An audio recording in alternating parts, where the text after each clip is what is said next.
Stoltenberg et Antonio Guterres ont une extinction de voix en même temps, à cause peut-être d'une grippette. Je pose la question. C'est une possibilité. Voilà. Est-ce qu'ils ont pris ensemble des cours d'aquaponie ? Je pose aussi la question, voilà, comment on explique ce silence, de même pour les étudiants de Sciences Po qui ont été évoqués tout à l'heure par Richard Malka. Où sont-ils depuis les massacres en Iran? Voilà, écoutez, il n'y en a pas suffisamment puisque les grandes manifestations, bravo à vous d'être là, vous représentez Sciences Po. Malheureusement, les grandes manifestations et les blocus qui ont eu lieu pour Gaza, on ne les a pas vus pour les Iraniens, on aurait bien aimé les voir. Donc voilà, je m'en remets à vous, j'attends vos réponses. Si vous avez des réponses, moi j'aimerais bien savoir ce que vous en pensez. Tenez, monsieur Razavi. Alors, je dois prendre le micro. Allez, oui, parce que là, ils ont plus besoin d'animateurs, c'est bon. On en a assez pour tout le monde. Non, mais Emmanuel Razavi, donc grâce à vos écrits, on connaît bien le système iranien.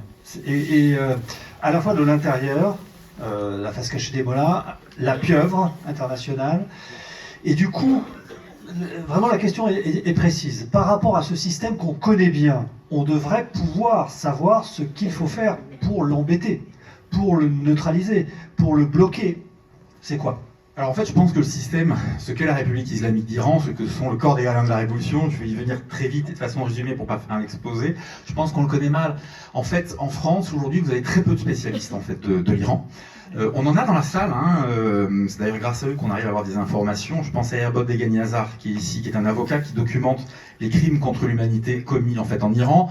Il y a un ancien agent des services de renseignement qui a infiltré les gardiens de la Révolution et les services secrets iraniens pendant des années, qui est Mathieu Gadiri, que j'ai interviewé à plusieurs reprises pour Match. Concrètement, aujourd'hui, si vous voulez, cette République islamique, elle arrive en fait à sa fin. Pourquoi ? Parce qu'elle s'est construite comme une mafia. En 1979, et je fais une parenthèse, ce matin j'ai interviewé le fondateur des gardiens de la Révolution, Mohsen Shahzegara.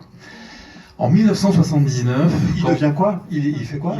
Écoutez, en ce moment il se promène au Moyen-Orient, il essaye de rassembler les oppositions, il parle à tout le monde. Mais j'y reviendrai aussi, si vous le permettez, parce qu'il y a beaucoup de désinformation. On ne parle pas des oppositions iraniennes, il y a des tas de groupes. Moi, je les interviewe.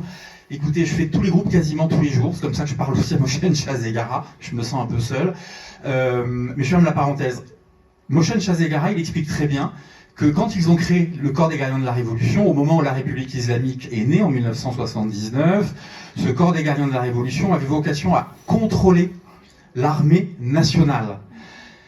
Il avait également vocation en fait à prendre le contrôle à la fois de l'économie, ce qu'il a fait. Aujourd'hui, ils détiennent 70% en fait de l'économie, très clairement, mais aussi de devenir en fait le bras idéologique en même temps que le bras armé du régime, c'est-à-dire le protéger à l'intérieur de ses frontières comme à l'extérieur.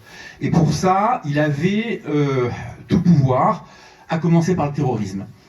Les gardiens de la Révolution, qui sont vraiment le pilier du régime iranien, en tout cas l'un des piliers forts du régime iranien, ont gagné tellement d'argent en fait en Iran qu'à un moment donné, ils ont décidé d'investir leur argent à l'étranger.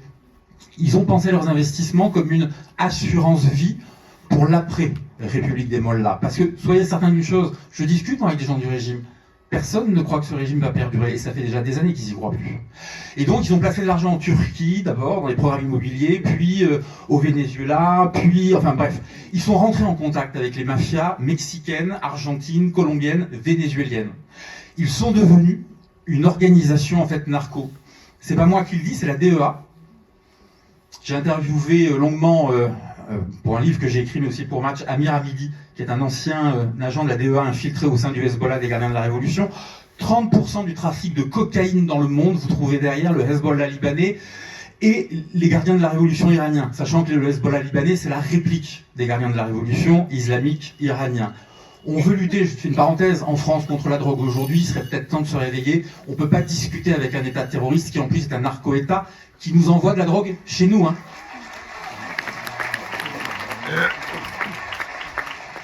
Mais ces gens-là maîtrisent parfaitement la communication et l'information. Et donc j'ai beaucoup travaillé en fait sur les mécanismes en fait d'ingérence avec mon co-auteur Jean-Marie Montali, avec qui on a écrit notamment en fait la pieuvre de Téhéran, et avec le photographe Alfred Jacob Zadeh.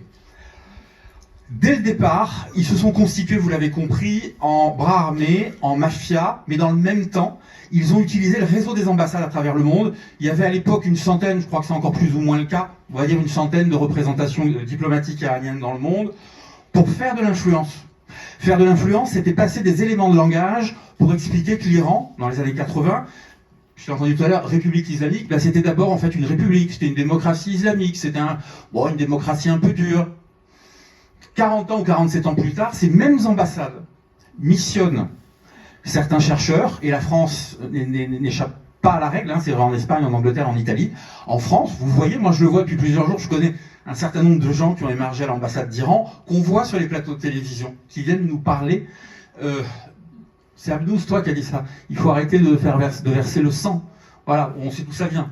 D'accord? Je vais être très clair, le chef des services secrets du corps des gardiens de la Révolution à Paris s'appelle Ali Reza Khalili. D'accord? Il est l'interlocuteur... Il me faire un pote. Il est l'interlocuteur de nombreux journalistes à qui il permet d'avoir des visas pour l'Iran. Quand un journaliste va en Iran, de toute façon, il est systématiquement encadré par les gardiens de la Révolution, en tout cas des gens qui travaillent pour les gardiens. Ce qui fait que ce régime a manié, je dirais, une communication à la fois, qui lui soit favorable, en même temps qu'à ses proxys palestiniens. Le régime iranien, depuis les années 80, finance, arme et forme le FPLP, le Front populaire de libération de la Palestine, qui a participé au 7 octobre. Le Hamas, qui s'est créé en 87-88, branche palestinienne des frères musulmans. Ce que je veux dire par là, c'est que cette République islamique et son bras armé et idéologique, le corps de la Révolution, sont à la fois des gens qui font régner la terreur à l'extérieur, mais aussi qui vendent de la drogue, évidemment, mais qui financent et qui arment ceux-là même qui ont commis les pogroms du 7 octobre 2023. À ce titre, on parle beaucoup avec Noémie, elle est juive, je suis évidemment d'origine iranienne, je suis franco-iranien. Je ne cesse, mon corps saigne, comme celui de beaucoup d'Iraniens, de millions d'Iraniens. Pour les Juifs, en raison de ce qu'ils ont subi en fait en Israël, mon corps saigne évidemment comme le leur, je sais, pour ce que vivent les Iraniens aujourd'hui en Iran. Et c'est important parce que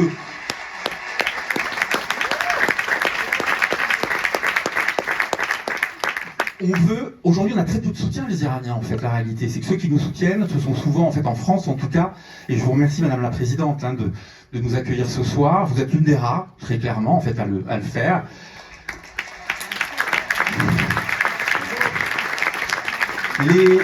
Je dirais les deux, j'aime pas le mot de communauté, on le disait tout à l'heure avec un député qui est présent, mais il y a une communauté pour moi, c'est la communauté nationale française évidemment, mais nous avons une proximité des Iraniens et les Juifs qui remonte à il y a 2600 ans.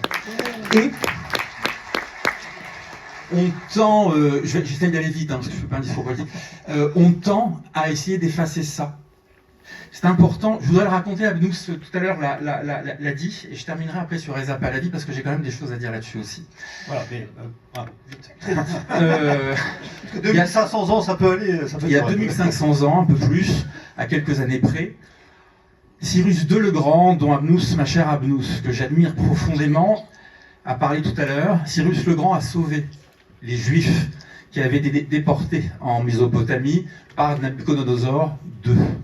Lorsqu'il les a libérés, il a proposé à ceux qui le souhaitaient de venir s'installer en Iran, d'accord, et à ceux qui ne le souhaitaient pas de repartir en Judée, où il a financé la reconstruction du temple de Jérusalem. Depuis 2600 ans, les Juifs et les Iraniens ont une relation biblique. Et je vous le dis parce que j'ai des confrères qui m'interrogent parfois en me demandant pourquoi Reza Pahlavi est allé en Israël et est-ce qu'il n'est pas d'extrême droite parce qu'il est allé en Israël. Donc je voudrais vous expliquer que les Iraniens ne sont pas d'extrême droite, on aime bien Israël, c'est une démocratie. Je crois qu'Abnous l'a dit, on rêve tous de voir une ligne Tel Aviv-Téhéran. Je crois qu'on sera tous dans le premier avion.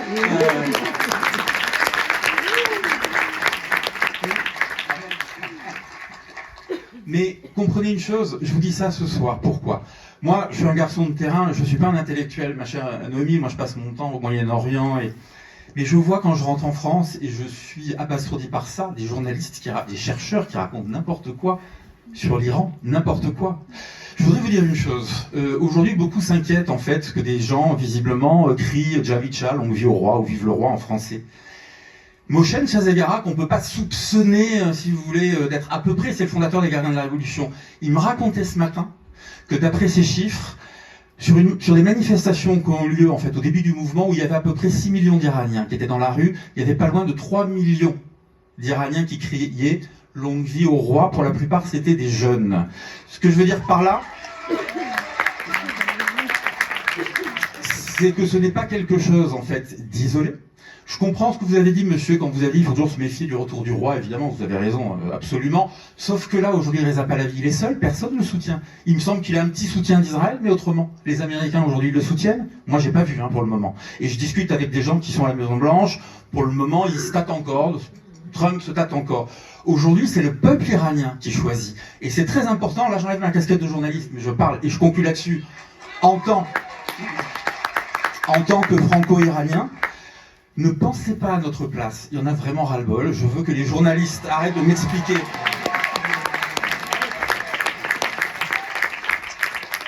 Merci, ouais. J'arrête. Ouais. Ok, merci. Voilà, bonsoir. Merci beaucoup.